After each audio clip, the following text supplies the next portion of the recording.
आपको इस YouTube channel mathematics bye Raghu map का। तो मैं चाहूँगा कि आप आज की वीडियो आपके लिए कुछ इम्पोर्टेंट हो। आपको बताने जा रहे हैं वेक्टर का नेक्स्ट पार्ट यानी कि ऑर्थोनॉर्मल सिस्टम। ठीक है, तो इससे शुरू करने से पहले हम आपको बता दें, कुछ मैं आप लोगों को सुनाना चाहते हैं, जो कि आप लोग हमारे यूट्यूब चैनल पे कोई भी वीडियो देखते हैं अच्छा लगता है ज़रूर उन्हें लाइक करें। और अगर आपको लगता है कि किसी दूसरे को भी बताना चाहिए कि ऐसा वीडियो अच्छा है इसे देखें, तो आप दूसरों को शेयर कर दें व्हाट्सएप, फेसबुक और या तो मैसेंजर, जो भी चीज़ पे आप शेयर करेंगे उन सारे वीडियो पे, उन सारे चीज़ों पे आप शेयर कर सकते हैं। ठीक है, इसके साथ आपको मतलब एक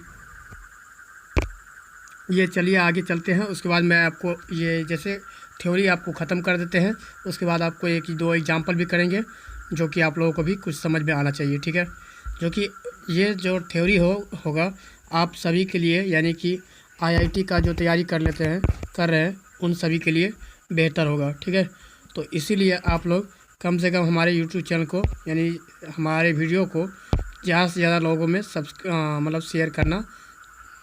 शेयर कीजिए। ठीक है,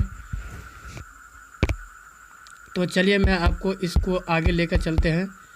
ठीक है, जैसे कि हम आपको थ्री डायमेंशन होता है, जिसमें एक एक्स एक्सिस और वाई एक्सिस, जेड एक्सिस होता है। ठीक है, X axis, Y axis, Z axis तीनों होता है। तो चलिए एक सेकेंड।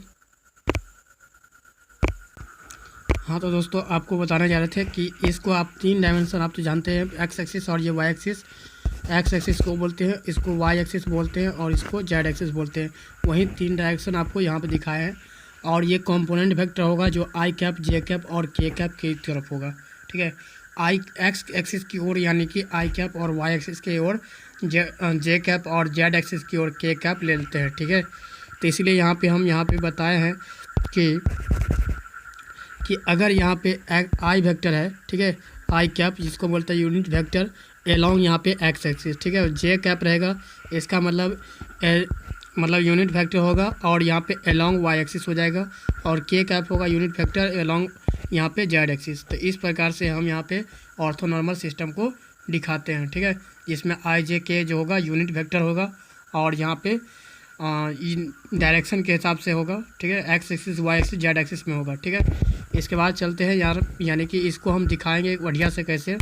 तो यहाँ पे देखिए, अब तीनों डायरेक्शन हो गया, तो किसी एक वेक्टर को ले लिया है पी वेक्टर, जिसका कोऑर्डिनेट क्या हो गया, एक्स एक्सिस से मतलब ए कोऑर्डिनेट, वाई एक्सिस से बी कोऑर्डिनेट, और यहाँ पे जेड एक्सिस से क्या हो रहा है, सी कोऑर्डिनेट। यहाँ पे जैसे एम कोऑर्डिनेट देख रहे हैं वहीं एम पॉइंट यहाँ पे दिखा रहा है। ठीक है, तो डिस्टेंस यानी कि ओ एन वेक्टर क्या है, देखिए आप ध्यान से, ओ एन वेक्टर यानी कि ए I cap, O Q vector बराबर सी के कैप, और एम पी वेक्टर क्या होगा, बी जे कैप। तो यानी कि एक ट्रायंगल बनेगा।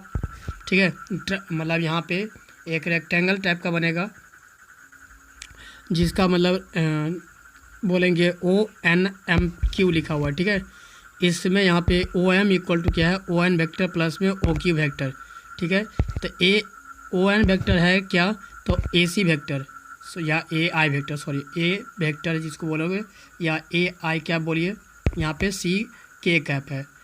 तो यानी कि दोनों वेक्टर, ये वेक्टर ए कैप और सी कैप, ठीक है, दोनों हो गया, दोनों को ऐड करेंगे तो यहाँ पे ओ पी वेक्टर आएगा। O P vector equal to कितना आ जाएगा,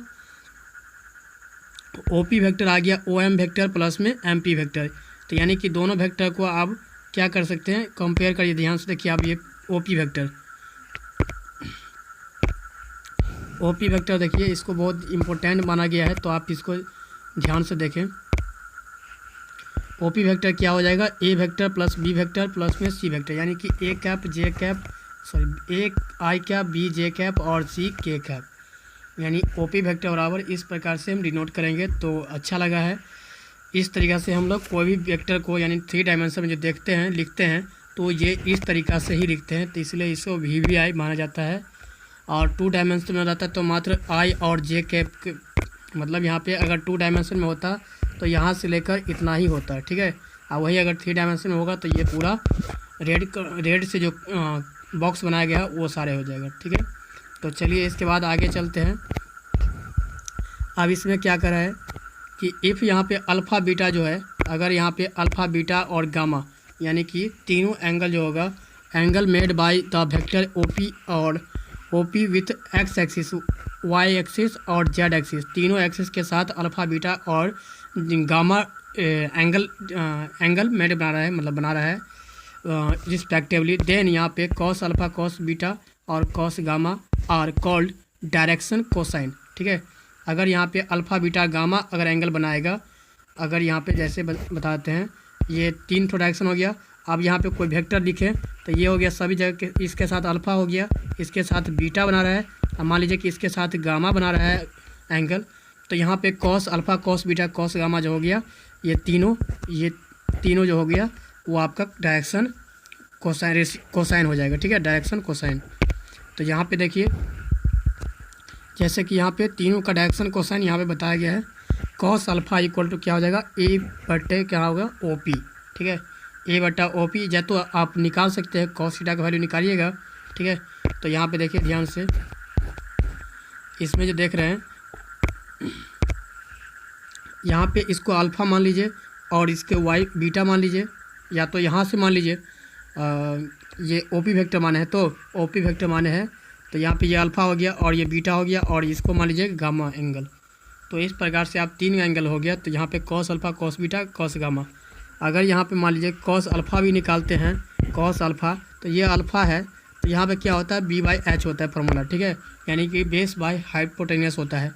तो यहाँ पे इसके लिए अल्फ़ा एंगल ये हो जाएगा, तो मतलब बेस जो होगा, बेस सबका ये हो जाएगा। ठीक है, ओ एक्स ओ से यानी कि ओ एम का लंबाई इतना लंबाई होगा और हाइपोटेनियस आपका ये हो जाएगा।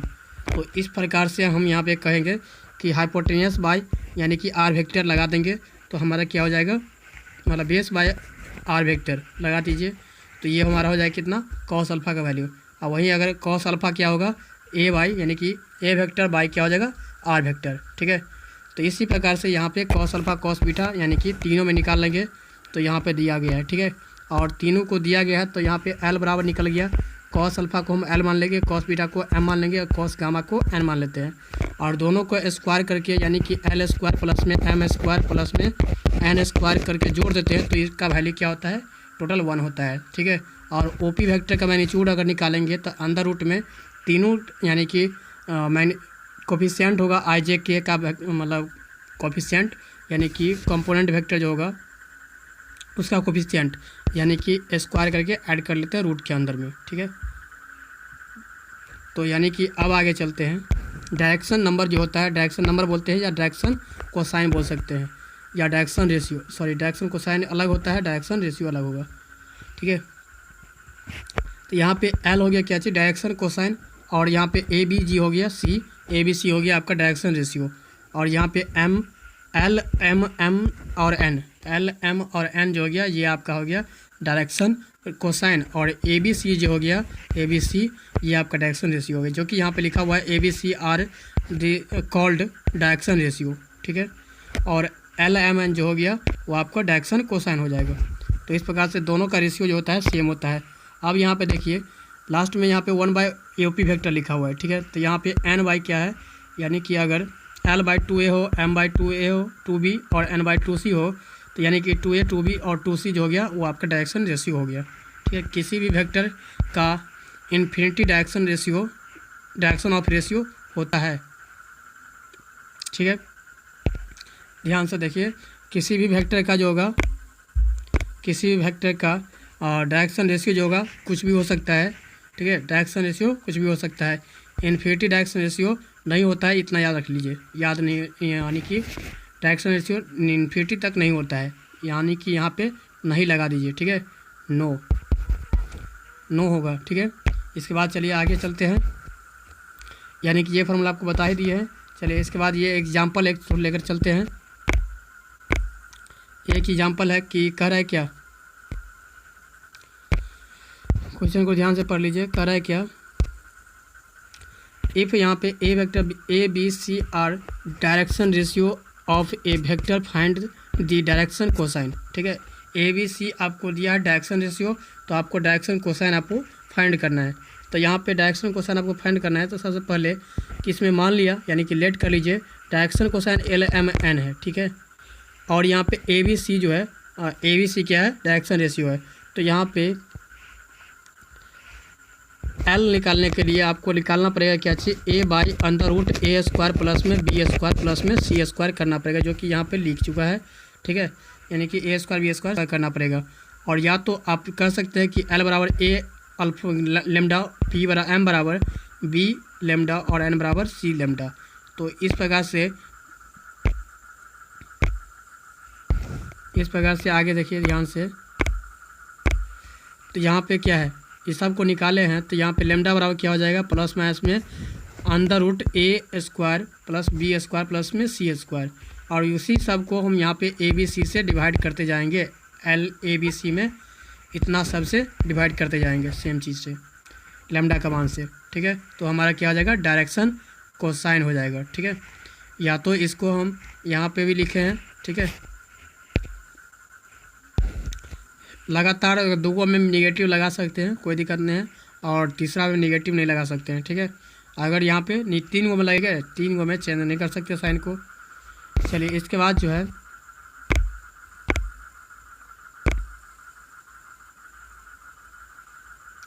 सॉरी सेकेंड, यहाँ पे जो लिखे हैं क्या कि अगर यहाँ पे अगर एक ठो में नेगेटिव लगाते हैं तो बाकी तीनों में नेगेटिव लग जाएगा।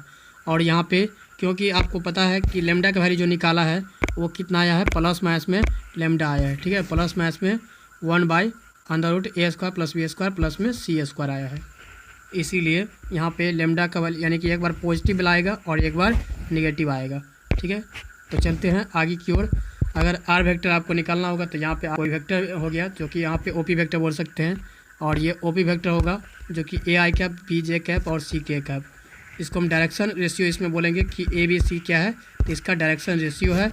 और अगर डायरेक्शन कोसाइन आपको निकालना होगा तो यहाँ पे इसका 2 होगा, और यहाँ पे मान लीजिए इसका डायरेक्शन रेशियो दिया हुआ है। ठीक है, तो आपको डायरेक्शन कोसाइन निकालना हो या वेक्टर निकालना होगा तो कैसे निकालेंगे, तो यहाँ पे 2 आई कैप लगा देंगे माइनस में 4 जे कैप। ठीक है, 2 आई कैप माइनस में 4 जे कैप और यहाँ पे माइनस में 6 के कैप ऐसे लगा देंगे, जो कि यहाँ पे लिखा हुआ है, जबकि यहाँ पे लिखा हुआ है। इस प्रकार से हम वेक्टर को बना देंगे। ठीक है, टी वेक्टर। इसके बाद आगे आइए, आगे आने के बाद आपको पता चलेगा कि आर वेक्टर जो है इस प्रकार से भी लिख सकते हैं। ठीक है, तो चलिए आगे चलते हैं, उतना इम्पोर्टेंट नहीं है ये। और यहाँ पे स्केलर प्रोडक्ट ऑफ, अब देखिए यहाँ पे अगर ए वेक्टर है और बी वेक्टर है तो ए बी का डॉट प्रोडक्ट जो होता है, ए का मैग्नीट्यूड बी का कॉस थीटा। ठीक है, हम भी लिखते हैं कि A vector dot B vector is equal to A vector का मैग्नीट्यूड और यहाँ पे बी वेक्टर का मैग्नीट्यूड और यहाँ पे कॉस थीटा इंटू में लिख देते हैं। ठीक है, अगर यहाँ पे मान लीजिए कॉस थीटा हो गया, कॉस थीटा का वैल्यू अगर 0 हो जाएगा तो कॉस थीटा का वैल्यू 1 होता है, और 1 होता है तो क्या हो यहाँ पे ए वेक्टर का मैग्नीट्यूड यानी कि इतना इक्वल टू इतना हो जाएगा, ये हट जाएगा। ठीक है, हो जाएगा अगर यहाँ पे थीटा का वैल्यू 0 होगा तो। और यहाँ पे अगर मान लीजिए थीटा का वैल्यू 0 नहीं हुआ, 90 हो गया। ठीक है, थीटा के जगह पे 90 हो गया तो इसका मतलब ये पूरा क्या हो जाएगा, 0 हो जाएगा, क्योंकि cos 90 क्या होता है, 0 होता है। तो इसलिए ए डॉट बी क्या हो जाएगा, अगर यहाँ पे थीटा इक्वल टू क्या हो गया, 90 हो गया, 90 डिग्री, यानी कि A vector dot B vector कितना आ गया, 0 हो जाएगा। और A vector dot B vector 0 हो जाएगा, इसका मतलब क्या हो गया, यहाँ पे ए दोनों वेक्टर क्या हो जाएगा, ए वेक्टर और बी वेक्टर परपेंडिकुलर हो जाएगा। ठीक है, ए वेक्टर और बी वेक्टर परपेंडिकुलर हो जाएगा, इस प्रकार से हो जाएगा, क्योंकि अभी ये वेक्टर इस प्रकार से दिखाया गया है। क्लियर, तो इस प्रकार से आपको चलिए यहाँ पे इसी से एंगल फॉर्मूला यही लगा देंगे कि कॉस थीटा बराबर क्या, यहाँ पे ए डॉट बी था, ये क्या था कि ए डॉट बी लिखे थे, क्या A dot B equal to लिखे थे ए का मैग्नीट्यूड और बी का मैग्नीट्यूड और कॉस थीटा। ठीक है, कॉस थीटा, तो इस प्रकार से कॉस थीटा यहीं पे रहेगा, तो ये दोनों जो है वो इसके जगह पर यहाँ पे, तो इसीलिए यहाँ पे इसको लिखेंगे, इसीलिए यहाँ पे हटाइए इसको, कॉस थीटा का फॉर्मूला हम यहाँ पे लिख दिए हैं, जो कि यहाँ पे लिखा हुआ है। ठीक है, यहाँ पे लिखा हुआ formula equal to 8b by A का मैग्नीट्यूड और बी का मैग्नीट्यूड, या तो ए बी का वैल्यू। ठीक है, तो इस प्रकार से आप प्रोजेक्शन वेक्टर भी निकाल सकते हैं कि ए वेक्टर यानी कि लिखा हुआ है P M, B vector along A vector, B vector का प्रोजेक्शन वेक्टर निकालना है ए वेक्टर के अलॉन्ग में। ठीक है, ठीक है, या फ्रॉम यहाँ पे बी वेक्टर ए वेक्टर से निकालना होगा, from A vector along A vector लिखा रहे, इसका मतलब प्रोजेक्शन वेक्टर आएगा, और जो प्रोजेक्शन वेक्टर होता है उसका फॉर्मूला यहाँ पे ध्यान से देखिए।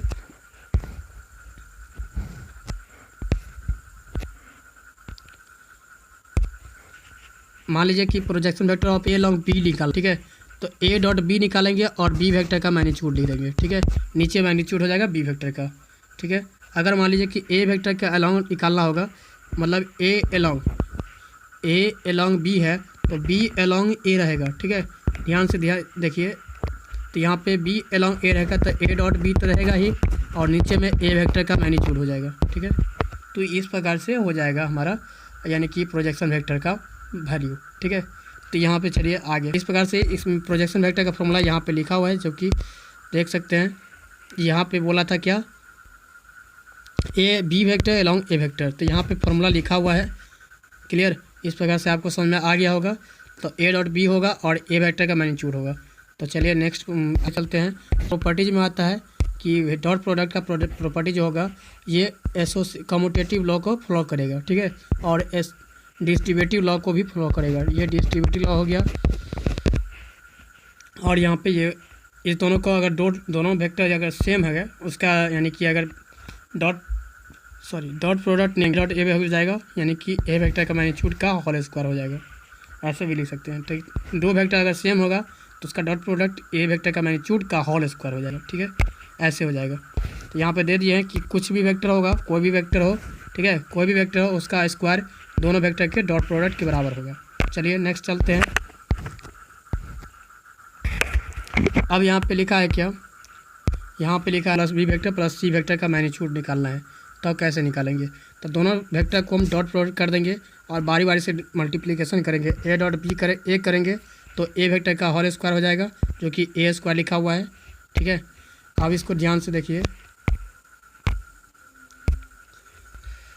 तब यहाँ पे ए वेक्टर और फिर यहाँ पे ए वेक्टर को बी के साथ, ए वेक्टर को सी के प्रकार से आगे करेंगे, फिर बी को ए के साथ, बी को बी के साथ, फिर बी को सी के साथ, इस प्रकार से करते जाएंगे। तो A vector B A square B square C square इतना आएगा, और दो गुना of A vector dot B vector, दो गुना of B vector dot C vector आएगा, और फिर यहाँ पे दो गुना ए वेक्टर डॉट सी यानी कि वेक्टर है डॉट सी वेक्टर, या C vector dot A vector जो बोलिए।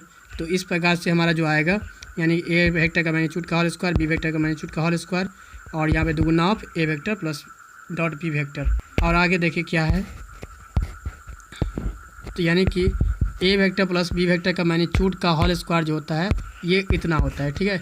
और इसलिए ए माइनस बी का होल स्क्वायर, इसका जो होगा ए स्क्वायर बी स्क्वायर का मैग्नीट्यूड का जोड़ माइनस में हो जाएगा कितना, दुगुना ऑफ ए वेक्टर और बी वेक्टर। इस प्रकार से इसका भी निकालिए, इस तरीक़े से आ जाएगा। तो आप ऐसे ही निकालेंगे तो आसानी से आ जाएगा, क्योंकि समझ में आ गया होगा, क्योंकि ए वेक्टर और डॉट पी ए वेक्टर, ठीक है, क्योंकि ए वेक्टर और डॉट में ए वेक्टर आता है तो ये क्या होता है, सेम वेक्टर का मैग्नीट्यूड का होल स्क्वायर होता है, ठीक है। और इसी को हम लिख सकते हैं बराबर ए स्क्वायर लिख लेते हैं, कोई दिक्कत नहीं है। फिर यहीं अगर A vector dot B vector रहेगा, ठीक है, A vector dot B vector रहेगा तो इसको हम लिख सकते हैं बराबर में B vector dot A vector लिख सकते हैं, जो कि प्रॉपर्टीज में दिखाए हैं, ठीक है। तो चलिए इसके आगे चलते हैं।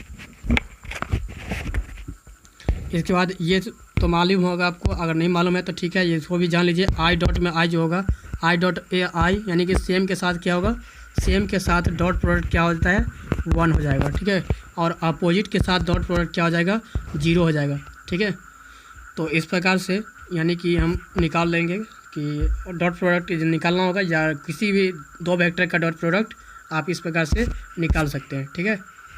तो यहाँ पे चलिए ए वेक्टर इतना दिया है, बी वेक्टर इतना दिया है, तो ए डॉट बी वेक्टर निकालेंगे। तो यानी कि ये जो है आई और आई का कोफिशिएंट जो होगा, ठीक है, ये A1 और B1 से मल्टीप्लाई हो गया, और A2 B2 से मल्टीप्लाई A3 B3 से मल्टीप्लिकेशन। यहाँ पे देख रहे हैं कि ए डॉट बी ऐसे निकाले हैं, ठीक है। उम्मीद करता हूँ कि आपको ये समझ में आया होगा, ये वीडियो आपको समझ में आता होगा। तो आगे चलते हुए देखिए एक और एग्जाम्पल है, find the component vector of A B vector along A vector, component vector of B vector along A vector, जिसको हम प्रोजेक्शन वेक्टर भी बोल सकते हैं, and perpendicular to A vector, ठीक है। तो यहाँ पे बी वेक्टर का अलोंग यानी कि ए वेक्टर बोला है, तो बी और बी वेक्टर को ए वेक्टर के अलोंग में आपको प्रोजेक्शन वेक्टर निकालना है तो यहाँ पे पहले B vector dot A vector निकालना होगा और ए वेक्टर का मैग्नीट्यूड से डिवाइड करना पड़ेगा तभी होगा। तो यहाँ पे देख रहे हैं कि M vector P M vector है ए डॉट बी, फिर यहाँ पे P M vector A dot B और इनटू में ए हो गया, ठीक है। तो यहाँ पे P M plus M R vector क्या हो जाएगा, P R vector by M R vector, ठीक है। पी आर यानी कि ये हो गया B vector by M R vector. M R vector कौन है, ये वेक्टर को। तो इस प्रकार से यहाँ पे लिख देंगे बी वेक्टर माइनस में ए वेक्टर डॉट बी वेक्टर और इनटू में ए वेक्टर का यूनिट वेक्टर। तो आगे देखिए क्या लिखा है, हो गया। तो इसी प्रकार से हम यहीं पर निकाल लिए हैं, ठीक है। हमको यहाँ पे परपेंडिकुलर वेक्टर भी निकालना था तो यहाँ पे पी एम वेक्टर हम प्रोजेक्शन वेक्टर निकाल लिए और यहाँ पे परपेंडिकुलर वेक्टर भी निकाल लिए, तो यहाँ पे इतना आ जाएगा, ठीक है। इस प्रकार से एक और एग्जांपल देखिए, A vector B vector C vector और यूनिट वेक्टर दिया हुआ है। तो A vector plus B vector plus C vector then find A dot C vector, ठीक है। ए डॉट सी क्या होगा आपको निकालना होगा। तो यानी कि अब ए प्लस बी वेक्टर और ए प्लस सी वेक्टर को दोनों को मल्टीप्लिकेशन करेंगे तो क्या होगा। इससे पहले कि आपको ये निकालना होगा कि ए प्लस में बी सी को एक साइड कर लीजिए और माइनस में बी वेक्टर लिख लीजिए, ठीक है। क्योंकि ये ए बी सी वेक्टर जो है इसको हम जीरो वेक्टर ले लेते हैं, ठीक है। जीरो वेक्टर ले लीजिए, यानी तो ऐसे दिया है इतना इक्वल टू जीरो होगा, ठीक है। क्वेश्चन में इतना इक्वल टू जीरो होगा तब यहाँ पे करा देन फाइंड ए वेक्टर डॉट सी वेक्टर। तो यहाँ पे A vector plus C vector का इक्वल टू क्या हो जाएगा, माइनस में बी वेक्टर। तो इस प्रकार से हम दोनों को दो बार ले लें और इस तरीके से आगे एक हो जाएगा यूनिट वेक्टर है, क्योंकि ए बी सी जो है यूनिट वेक्टर है, इसीलिए यहाँ पे ए स्क्वायर सी स्क्वायर का वैल्यू क्या होगा 1 + 1 और 2 A C vector equal to B square मतलब 1। अब यहाँ पे ए 1 आएगा और यहाँ पे 1 है, तो इसको हम यहाँ पे क्या करेंगे, इस साइड से इस साइड कर देंगे, लेफ़्ट टू राइट कर देंगे। तो यहाँ पे कितना आ जाएगा, ए डॉट सी आएगा 1/2 माइनस में। तो यहाँ पे ए डॉट सी आगे माइनस में, तो हमें क्या निकालना है, एंगल निकालना है या ए डॉट सी निकालना है। तो ए डॉट सी भी हम निकाल लेंगे और इसको हम एंगल में भी लिख सकते हैं, ठीक है। इसको हम एंगल में भी लिख सकते हैं। तो यहाँ पे cos theta equal to minus में इतना बोलिए, या तो कॉस थीटा और माइनस में 1/2, यानी कि थीटा का वैल्यू कितना आएगा 2π/3 आ जाएगा, ठीक है। इस प्रकार से इस क्वेश्चन को भी देख लीजिए, ये भी एक इम्पोर्टेंट क्वेश्चन है, बहुत अच्छा है, जो कि इस टाइप का क्वेश्चन आपको बिहार बोर्ड में पूछा जाता है या तो आपको IIT में भी ऐसा क्वेश्चन पूछ देता है, ठीक है। तो इसलिए मैं आपको अधिकतर एग्जाम्पल दिया गया है, ठीक है। तो चलिए हम आगे चलते हैं। इस प्रकार से भी क्वेश्चन होगा, इस प्रकार का भी क्वेश्चन होगा, तो आप इस तरह से कोई वेक्टर को आप लिख सकते हैं, ठीक है। ए वेक्टर सी वेक्टर और ए बी सी तीनों वेक्टर है और 120 डिग्री पे है, ठीक है। तो ए डॉट बी और बी डॉट सी और सी डॉट ए तीनों वेक्टर एक साथ इक्वेशन निकाल लेंगे। अब यहाँ पे देखिए A vector minus B vector का whole square, B vector minus C vector का whole square, C minus A vector का होल स्क्वायर। इस प्रकार से भी आप इसको चाहे तो सॉल्व कर सकते हैं आप। तो वाई बराबर हम क्या कर लेंगे, दुगुना of A square plus B square plus C square ऐसे मान लेंगे, यानी पूरे को वाई मान लिए, ठीक है। तो आप पूरे को होल स्क्वायर करेंगे तो यहाँ पे इस तरह से देखिएगा, दुगुना of A square plus B square plus C square आ जाएगा, ठीक है। माइनस में इतना आ जाएगा। तो यहाँ पे इसके होल स्क्वायर यूनिट वेक्टर है ए बी सी, तो इसलिए यहाँ पे इसका वैल्यू कितना आ गया, इसको 3 लिखेंगे और यहाँ पे बगल में 2 है, 3 × 2 = 6 हो जाएगा और माइनस में हो जाएगा 2 टाइम्स ऑफ, यानी इस पूरे का वैल्यू, ठीक है। अब इस पूरे आपका 3y माइनस में 3/2 हो जाएगा, ठीक है। माइनस में क्या आ जाएगा 3/2 हो जाएगा, जो कि इससे पहले भी आपको पता था कि मतलब इतना इक्वल टू, यानी कि ए डॉट बी इसका वैल्यू क्या होगा, तो माइनस में 3/2 आएगा। इसको आप याद करके देख लीजिए या याद रख लीजिए, ठीक है। जब यूनिट वेक्टर रहेगा तब ऐसा ही करेंगे, और नहीं तो यहाँ पे देखिए इस क्वेश्चन को भी आप लिख लीजिए, यहाँ पे लिख लीजिए, इसका वैल्यू जो होगा माइनस में 3/2 हो जाएगा, ठीक है। इस फॉर्मूला को आप याद रख लीजिएगा। चलिए इसके बाद जो है आगे, तो यहाँ पे इसका वैल्यू सॉल्व करने पर लेस दैन इक्वल टू 9 आ गया, ठीक है। कम यानी कि अधिक से अधिक 9 आएगा इसका वैल्यू। और इसके बाद चलिए आगे चलते हैं, वेक्टर प्रोडक्ट ऑफ 2 वेक्टर, यानी कि वेक्टर क्रॉस प्रोडक्ट आप यहाँ पे देखना है, ठीक है। जब यहाँ पे क्रॉस प्रोडक्ट करेंगे ए वेक्टर और बी वेक्टर के साथ, तो यहाँ पे ए क्रॉस बी और ए का मैग्नीट्यूड बी का मैग्नीट्यूड और साइन थीटा और एन कैप, ये एन कैप लिखना ना भूलें, ठीक है।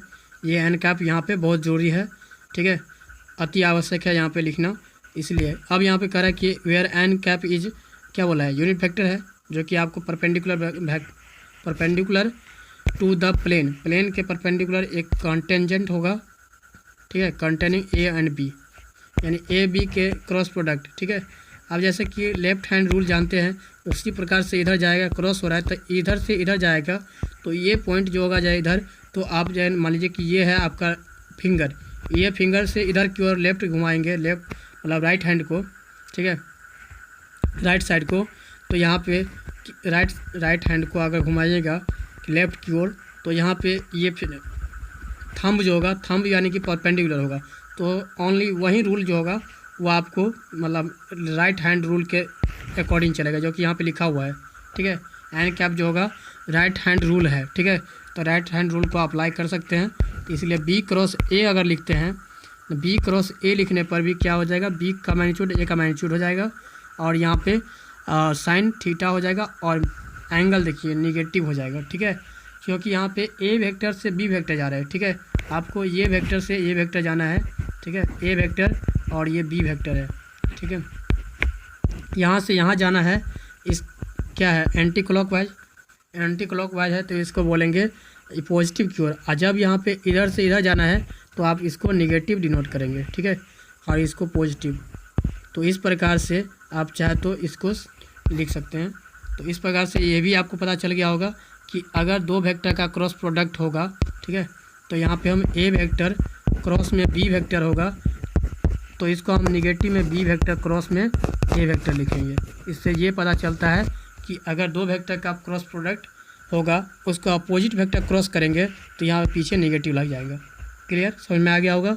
तो यहाँ पे देखिए इसके बाद जो है कम्यूटेटिव लॉ फॉलो करता है कि नहीं, तो यहाँ पे देखिए कम्यूटेटिव लॉ एक कभी एग्जिस्ट नहीं करेगा, ठीक है, क्योंकि यहाँ पे अपोजिट करने पर क्या हो जाता है, पीछे नेगेटिव लग जाता है, तो पीछे नेगेटिव नहीं होना चाहिए, इसलिए यहाँ पे कम्यूटेटिव नहीं एग्जिस्ट करता है।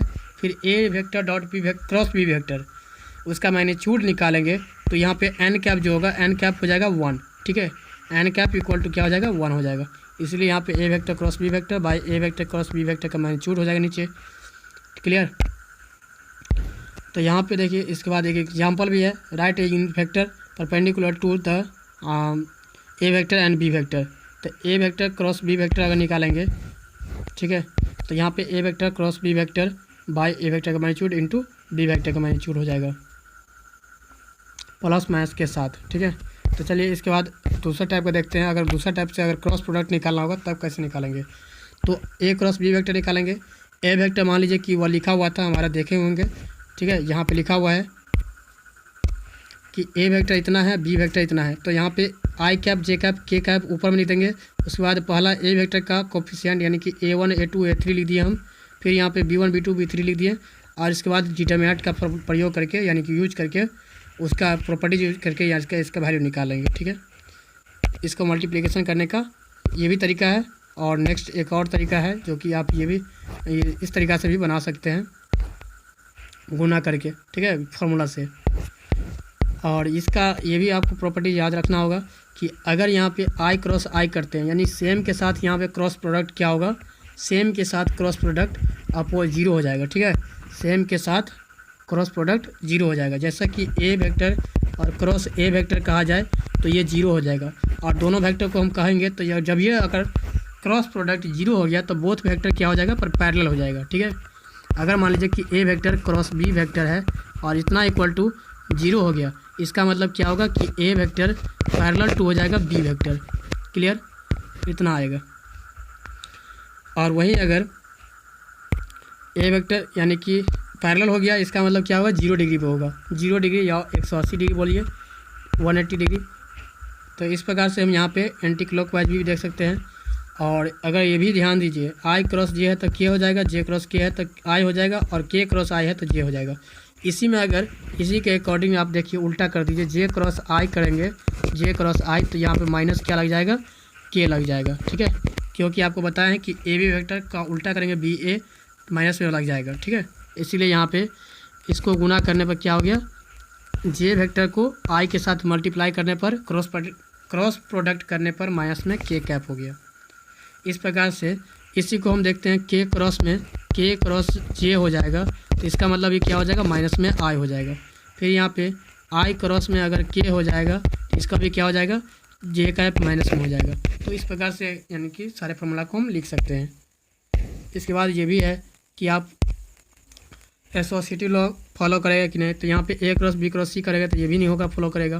फिर यहाँ पे इस प्रकार से डिस्ट्रीब्यूटिव लॉ फॉलो करेगा तो ये बिल्कुल फॉलो करेगा, ठीक है।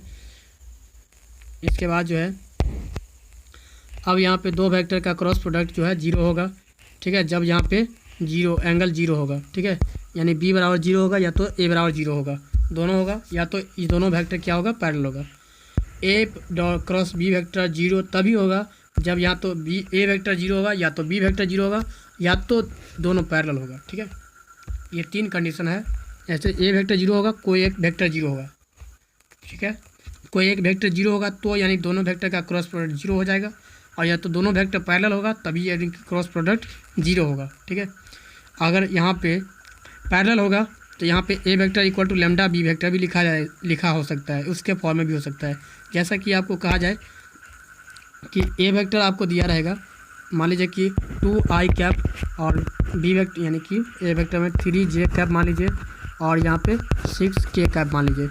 तो यहाँ पे ए वेक्टर इतना था मान लिया हम, तो बी वेक्टर आपको इस प्रकार से दिया जा सकता है कि 2 का 4 गुना करके मतलब दोगुना करके 4i कैप, इसका दोगुना करके 6j कैप और इसका भी 6 का दोगुना करके कर देगा 12k कैप। इस प्रकार से भी कर देगा, तो इसका डबल टाइम्स हो रहा है, सेकेंड टाइम्स हो रहा है ये बी वेक्टर। तो इस प्रकार से भी कर सकते हैं, दोनों पैरेलल वेक्टर है इसीलिए क्या हो जाएगा, जीरो हो जाएगा दोनों का क्रॉस प्रोडक्ट। और इस प्रकार से ये भी एक एग्जांपल है, तो आप इसको भी देख सकते हैं और सॉल्यूशन के साथ है। तो यहाँ पे फिर ए वेक्टर और बी वेक्टर, यहाँ फिर से देखिए कि क्रॉस प्रोडक्ट कैसे निकालेंगे। तो ए वेक्टर क्रॉस प्रोडक्ट का मैग्नीट्यूड निकालेंगे, तो मैग्नीट्यूड निकालेंगे तो एन कैप जो होता है हट जाता है, और इसी को बोलेंगे हम एरिया, ठीक है। इसी को हम एरिया भी निकाल सकते हैं। और वहीं अगर आपको ट्रायंगल लॉ से भी निकाल सकते हैं area of triangle P Q R. तो यहाँ पे देखिए A vector cross B vector, ठीक है, ये ए वेक्टर हो गया और ये हो गया बी वेक्टर। तो ए वेक्टर और बी वेक्टर का क्रॉस प्रोडक्ट निकालेंगे और हाफ कर देंगे तो वो हो जाएगा आपका area of triangle A B C या पी क्यू आर जो बोलिए। यहाँ पे पी क्यू आर बना है तो पी क्यू आर हो जाएगा। फिर से यहाँ पे एच का वैल्यू आपको निकालना है, ठीक है। तो इस क्वेश्चन को भी देख लीजिएगा, ठीक है। चलिए इसके बाद आगे चलते हैं। प्रोडक्ट ऑफ 3 वेक्टर, ठीक है, 3 वेक्टर का प्रोडक्ट कैसे निकालेंगे। तो ये भी आपका जो कि कंपटीशन के लिए बहुत अच्छा है, और यहाँ पे साथ में आपको 12th में भी है तो उसके लिए भी ज़रूरत है, और साथ में आपको पार्ट 3 में भी बहुत काम देगा। यही क्वेश्चन आपको पार्ट 3 में भी कुछ देता है। तो इस प्रकार से वेक्टर प्रोडक्ट ऑफ 3 वेक्टर, ठीक है, ये जो है आपका पूरा यानी कि आप लोगों के 12th लेवल का भास्ट है, ठीक है, ये 12th लेवल में अधिकतर नहीं पूछता है, ठीक है। तो आगे चलते हैं हम, यानी कि A vector cross B vector cross C vector. तो यानी कि इसका डॉट प्रोडक्ट होगा तो इसको हम इसके साथ लेंगे dot product, first into last dot product, और इसके बाद बी वेक्टर माइनस में first into second dot product or into C vector. इस प्रकार से हम लिख देंगे। इस फार्मूला को हम यहाँ पे लिख देंगे। और या तो आप ऐसे कर सकते हैं, इस वेक्टर को एम मान लीजिए, ठीक है, या तो कोई बी वेक्टर मान लीजिए, बी वेक्टर और सी वेक्टर लिखा हुआ था, एम वेक्टर मान लीजिए, और फिर क्रॉस प्रोडक्ट का फार्मूला लगा दीजिए। तो ऐसे आप चाहे तो लगा सकते हैं, या तो फार्मूला आप ये रख सकते हैं याद। क्लियर। इसके बाद ए वेक्टर इतना दिया हुआ है, ठीक है, और B vector A dot B दिया हुआ है। अब ध्यान से देखिए, ए वेक्टर इतना है, ए डॉट बी दिया इतना, और ए क्रॉस बी वेक्टर आई कैप प्लस 2j कैप दिया हुआ है। तो फाइंड यहाँ पे बी वेक्टर आपको पूछ रहा है कितना आएगा। तो बी वेक्टर कितना आएगा, तो यहाँ पे ए क्रॉस बी वेक्टर इतना है, ए डॉट बी हो जाएगा कितना, ए वेक्टर का मैग्नीट्यूड का होल स्क्वायर। तो यहाँ पे आप इसको मल्टीप्लाई करिएगा, ए वेक्टर इंटू ए वेक्टर क्रॉस बी वेक्टर। तो आप चाहे तो A vector cross B vector का वैल्यू भी आप यहाँ पे रख सकते हैं, ये वाला वैल्यू यहाँ पे रख देंगे। तो यहाँ पे फिर पीछे क्या है, ए वेक्टर है, ठीक है, तो यहाँ पे रख दिया है यहाँ पे। तो इसके बाद क्या लिखा है कि इतना बराबर माइनस में ए वेक्टर डॉट ए वेक्टर, इसी को लिख सकते हैं, और माइनस में क्या हो जाएगा, इंटू में बी वेक्टर, इसलिए यहाँ पे इतना आ गया, और इसको मल्टीप्लाई करिए क्रॉस प्रोडक्ट, तो इसके ध्यान से देखिए। तो इसके बाद सेकेंड टर्म्स हो गया, सेकेंड टर्म हो गया अब ए I cap plus J cap plus के कैप, ठीक है, ए डॉट यानी कि ए वेक्टर का वैल्यू।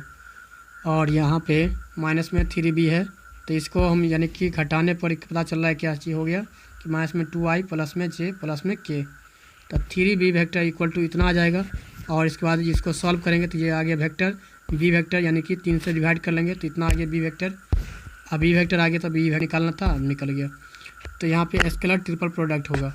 अब यहाँ पे वेक्टर ट्रिपल प्रोडक्ट था, अब यहाँ पे स्केलर ट्रिपल प्रोडक्ट हो जाएगा। अब इसको भी ध्यान से देख लीजिए, A vector B vector cross C vector equal to क्या हो जाएगा, तो A vector cross B vector dot C vector, तो यानी कि ए बी सी वेक्टर, ठीक है। अब यहाँ पे ए वेक्टर इतना है, ए बी वेक्टर इतना, सी वेक्टर इतना, ए बी सी वेक्टर है, जो कि इस प्रकार से हम डिटरमिनेंट में भी लिख सकते हैं, ठीक है। 3 डिजिट का भी होगा, 3 ठो नंबर का वेक्टर का प्रोडक्ट निकाला होगा, तो तीनों वेक्टर का कंपोनेंट लिख देंगे, ठीक है। ए बी सी वेक्टर का कंपोनेंट लिख दिए आसानी से, और उसके बाद वैल्यू उसका फाइंड कर लेंगे। तो अब यहाँ पे देखिए कि ए बी सी रेगुलर होगा, ठीक है, ए बी सी वेक्टर लिख रहे हैं तो रेगुलर होगा, और जो अनरेगुलर होगा उसके पीछे नेगेटिव लग जाएगा। अब मान लीजिए ए बी सी हो गया तो बी सी ए लिख सकते हैं, फिर सी ए बी लिख सकते हैं, और यहाँ पे बी सी ए लिख सकते हैं, ठीक है, बी सी ए यानी कि ए बी सी है, ठीक है। तो यानी कि ऐसे हमको कंडीशन होना चाहिए, बी सी ए होना चाहिए, ठीक है, फिर यहाँ पे सी ए बी होना चाहिए, फिर यहाँ पे ए बी सी ए फिर से ए होना चाहिए। उसके बाद क्या हो जाएगा, अब उसको उल्टा पुल्टा करके जैसे बनाइए, यहाँ पे जैसे कि बना हुआ है इस तरीके से हो जाएगा। अगर अपोजिट हो जाएगा, मान लीजिए कि यहाँ पे बी हो गया, फिर यहाँ पे ए होगा, फिर यहाँ पे सी होगा, तो इस प्रकार से हो गया, तो इसका मतलब क्या हो गया, पीछे नेगेटिव लग जाएगा जब यहाँ पे ए बी सी लिखा रहेगा तो, ठीक है।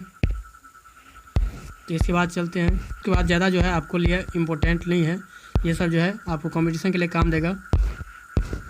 हाँ, इस सब का अगर क्वेश्चन है तो आप लोग बना लीजिए, ये पार्ट 3 में बहुत VBI क्वेश्चन है पार्ट 3 के लिए, ठीक है, VBI क्वेश्चन है पार्ट 3 के लिए, और ये आपको कंपटीशन में भी पूछ सकता है, इसका डायरेक्टली फार्मूला बेस पूछ देगा, ठीक है। तो इस प्रकार से आप इसको देख लीजिएगा, क्लियर। ये सभी अच्छा क्वेश्चन सब है, लेकिन लास्ट पेज है तो इसको भी देख लीजिए, ठीक है। ये सारे है क्वेश्चन, और यहाँ पे देखिए, जहाँ तक आपको अच्छा लगे तो आप हमारे वीडियो को लाइक करें, शेयर करें, दोस्तों के साथ शेयर करना ज़रूर करें शेयर, ठीक है, और हमारे वीडियो को लाइक करें, ठीक है। तो मैं कहूँगा, जैसा कि आपको पता होगा कि मुझे करना नहीं आता, ठीक है। आप लोग अगर नहीं सुने तो एक चीज़ और ध्यान से सुन लीजिए, मुझे करना नहीं आता और आपको करने नहीं आता, सिर्फ दुनिया में 2 ही तरीके हैं जीने का, ठीक है। एक आपको नहीं आता, एक मुझे नहीं आता, ठीक है, एक आपको नहीं आता, एक मुझे नहीं आता, ठीक है। तो इसीलिए आप लोग अगर करना चाहते हैं पढ़ाई तो आप करिए, तभी होगा पढ़ाई, नहीं होगा करना चाहते हैं तो नहीं हो पाएगा, ठीक है। इसलिए आप लोग अगर पढ़ना चाहेंगे तो आप हमारे इस वीडियो को शेयर करिएगा, ठीक है, शेयर करिएगा, और शेयर करते ही हमारा वीडियो ज़्यादा व्यूज आएगा, व्यूज आता है आएगा ज़्यादा तो हम यहाँ पे ज़्यादा से ज़्यादा वीडियो बनाएंगे, अच्छा क्वालिटी में बनाएंगे, ताकि आपको भी देखने में मज़ा आएगा। तो इस प्रकार से अगर आप चाहते हैं तो कृपया हमारे वीडियो को शेयर कर दें, तो मुझे भी बहुत हेल्प मिलेगा। तो जहाँ तक आपको मैं बता दूँ, कहते हैं तुझे प्यार करने नहीं आता, तुझे प्यार करने नहीं आता, मुझे प्यार के सिवा कुछ नहीं आता, तुझे प्यार करने नहीं आता, मुझे प्यार के सिवा कुछ नहीं आता। दुनिया में जीने का सिर्फ 2 ही तरीके हैं, एक तुझे नहीं आता, एक मुझे नहीं आता। ताली दीजिए अगर अच्छा लगे तो, और लाइक कर दीजिए हमारे वीडियो को, दोस्तों के साथ शेयर कर दीजिए। Thanks for watching this video.